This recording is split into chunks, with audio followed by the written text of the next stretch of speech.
سلامونه او درنښت اوس مو پام راړوم د دې ساعت خبرونو ته په پاکستان کې د افغان د نیول کېدو په دوام تازه بې پولي ډاکټرانو ټولنې اندېښنه څرګنده کړې چې هلته ډېر افغان کډوال روغتیايي خدمتونو محروم دي.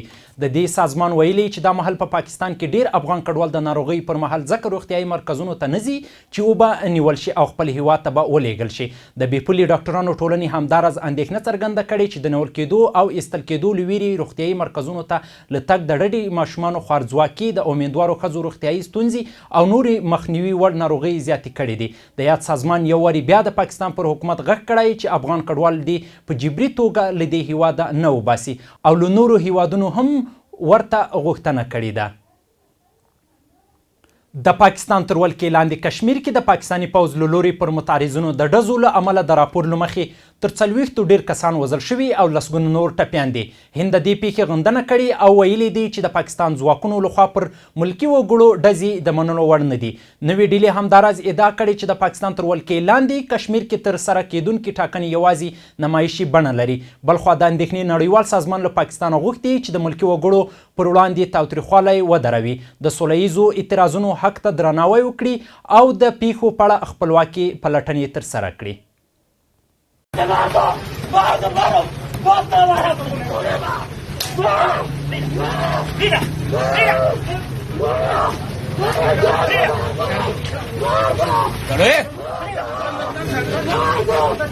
د پاکستان تر ولکې لاندې کشمیر کې د پاکستاني پوځ له لوري پر معترضینو د ډزو راپورونه ورکړل شوي چې له امله یې تر 40 ډېر کسان وژل شوي او لسګونه نور ټپیان دي. راپورونه وایي زرګونه کسان د پاکستان د حکومت د تګلارو او امنیتي ځواکونو د چلند پر ضد سړکونو ته راوتلي وو چې وروسته یې لاریونونه له امنیتي ځواکونو سره په نښتو واوښتل. عیني شاهدان ادعا کوي چې پوځ پر مظاهراتچیانو مخامخ ډزې کړې چې له امله یې درنه مرګ شوبله اوښتې ده.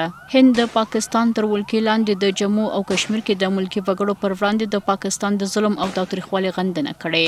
هند د پاکستاني امنیتي ځواکونو لخوا پر بېګناه ملکي وګړو د وروستیو ډزو وروسته په یوه تازه اعلامیه کې ویلي چې دا کړنې د منلو وړ نه دي. هند همداراز ویلي د پاکستان تر ولکې لاندې کشمیر کې ترسره کېدونکې تش په نوم ټاکنې یوازې ظاهري او نمایشي اقدام دی. Regarding the elections in Pakistan occupied Kashmir, so let me put forth what we think of it.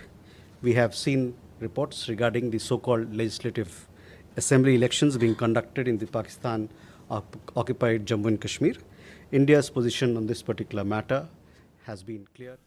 هند د پاکستان تر ولکې لاندې د جموں او کشمیر کې د ملکي وګړو پر وړاندې د پاکستان د ظلم او تاوتریخوالي غندنه کوي. هند د پاکستاني امنیتي ځواکونو لخوا پر بې ګناه ملکي وګړو وروستۍ ډزې او ورته کړنې د منلو وړ نه بولي او د پاکستان تر ولکې لاندې کشمیر کې ترسره کېدونکې تش په نوم ټاکنې یوازې ظاهري او نمایشي اقدام دی.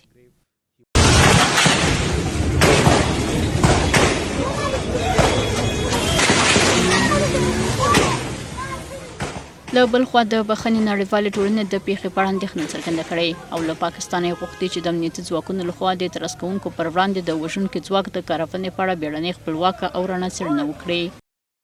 له راولکوټ څخه خپاره شوي راپورونه د پاکستان تر ادارې لاندې په جموں او کشمیر کې د اعتراض کوونکو پر وړاندې د ناقانونه تاوتریخوالي د کارونې له مخې سره ورته والی لري.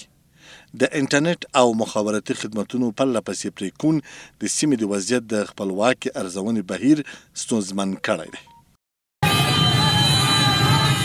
تر اوسه د پاکستان حکومت د وژل شویو د شمېر په اړه رسمي معلومات نه دي خپاره کړي، خو سیمه لا هم له کړکېچ او سخت امنیتي وضعیت سره مخ ده. د امریکا او سعودي عربستان هوایي ځواکونو د عراق په صلاح الدین ولایت کې د ایران پر ملاتړ د ولسي بچیت ځواکونو پر یو اډه ګډ هوایي بریدونه کړي دي. د امریکا مرکزي قومندانۍ ویلي د دې ډلو په تیرو 72 ساعتونو کې له عراقه د بې پیلوټ الوتکو لسګونه بریدونه کړي وو او د امریکایي ځواکونو او د سعودي انرژي تاسیساتو د هدف ګرځولو په حال کې وو. بلخوا ایران خبرداری ورکړی چې که د هرمز تنګي په اړه یې وړاندیز ونه منل شي تنګی به تړلی پاتې شي او د جګړې د بیا پیل لپاره چمتو دي. په ورته وخت کې د اسرائیلو ایران ته د هر ډول برید په صورت کې د سخت او پراخ غبرګون خبرداری ورکړی دی. د امریکا او سعودي عربستان هوایي ځواکونو په ګډو بریدونو کې د عراق دننه یو شمېر مهم اهداف په نښه کړي. د واشنګټن او ریاض نظامي ادرسونو ویلي دا بریدونه په عراق کې د ایران پر نیابتي ډلو کړي دي. د امریکا مرکزي قوماندانۍ ویلي عراق کې د ایران نیابتي ډلې چې د ایران انقلابي ګاردي مشري کوي په تیرو 22 ساعتونو کې د عراق له خاورې تر 10 ډېر د بې پلوټ الوتکو بریدونه کړي دي. سنټکام ویلي دغو ډلو پر امریکایي ځواکونو او د سعودي عربستان د انرژي پر بنسټونو د بریدونو لپاره چمتووالی نیوه چې یو ګډ پراخ برید کې د هغوی لوژیستیک مرکزونه او د وسلو ډیپوګانې په نښه شول. له دې سره سم د ایران د بهرنیو چارو وزارت مرستیال غریب آبادي وایي که عمان د هرمز تنګي په اړه د ایران وړاندیز ونه مني نو دغه تنګي به همداسې تړلی پاتې شي او موږ د جګړې د بیا پیل لپاره بشپړ چمتووالی لرو. عمان اگر نپذیرفت ما مسیر جنوب رو به هیچ وجه رسمیت نمیشناسیم. تنگه همچنان بسته است و بسته خواهد موند. خدمت شما عرضم که درگیری‌های نظامی هم محتمل هستش که مجددا آغاز بشه و جمهوری اسلامی ایران برای دفاع قاطعانه آماده است. این سناریو که دارم خدمتتون میگم سناریو قطعی است، یعنی آمریکایی‌ها میدونن و بدونن هم که ما برای مسیر جنوب به هیچ وجه کوتاه نمیاییم. اگر اون مسیری که ما پیشنهاد دادیم مورد پذیرش هم قرار نگیرد هیچ فرمول دیگری هم مورد پذیرش جمهوری اسلامی ایران نمیتونه الان واقع شه. په همدې حال کې د ایران د خاتم الانبیا قرارګاه ویاند ابراهیم ذوالفقاري خبرداری ورکړی چې که کوم هیواد د امریکا ولسمشر ډونالډ ټرمپ له هغې پرېکړې ملاتړ وکړي چې له مخې یې د زیانمن شویو بیړیو تاوان د ایران له کنګل شویو شتمنیو څخه ورکول کیږي، ایران به د دغو هیوادونو د بیړیو د هرمز تنګي له لارې د تګ راتګ مخه ونیسي. ضمن هشدار به رئیس جمهور جنایتکار آمریکا در خصوص تبعات این اقدام غیرقانونی به همه شرکت‌ها و کشورهایی که از پیشنهاد ترامپ استقبال نمایند و از دارایی‌های بلوکه شده ایران تحت این عنوان استفاده کنند اعلام می‌داریم از این به بعد نیروهای مسلح جمهوری اسلامی ایران اجازه تردد به هیچ یک از شناورهای آنها از تنگه هرمز را نخواهند داد. د اسرایل لومړي وزیر بنیامین نتانیاهو د ایران اوسني چلند ته په اشاره ویلي دغه حکومت پر سعودي عربستان، کویت، بحرین، متحده عربي اماراتو او نورو هیوادونو بریدونه کوي او د خپلو لسګونو زرو وګړو د وژل کېدو او ټپي کېدو لامل شوی دی. هغه وویل دا د داسې حکومت چلند دی چې لا هم اټومي وسله نه لري او زیاته کړه چې باید تصور وشي که داسې وسلې ته لاسرسی ومومي له نړۍ سره به څه وکړي. If they do or not, they should know that if we are attacked, we'll respond with terrific force. که د ایران اسلامي جمهوریت پر اسرائیلو برید وکړي که په مستقیم ډول وي او که د خپلو نیابتي ځواکونو له لارې نو یو ډېر ستره تېروتنه به وکړي.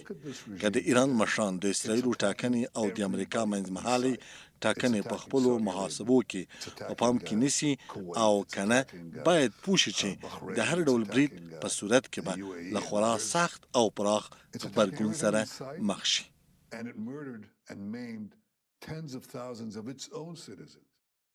دا په داسې حال کې ده چې د سعودي عربستان دفاع وزارت ادعا کړی چې د هوایي دفاع سیستم پر مټ یې د عراق له خاورې توغول شوي بې پلوټه الوتکې په نښه او له منځه وړي دي. یاد وزارت زیاته کړې دغو الوتکو غوښتل چې د سعودي په ختیځ کې نفتي تاسیسات په نښه کړي خو موخې ته تر رسېدو مخکې یې مخه نیول شوی او له منځه وړل شوي دي.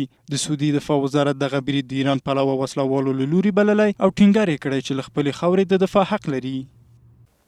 درنو لیدونکو زموږ خبري ساعت په همدې ځای پای ته ورسېدو. تر بیا ښې چارې.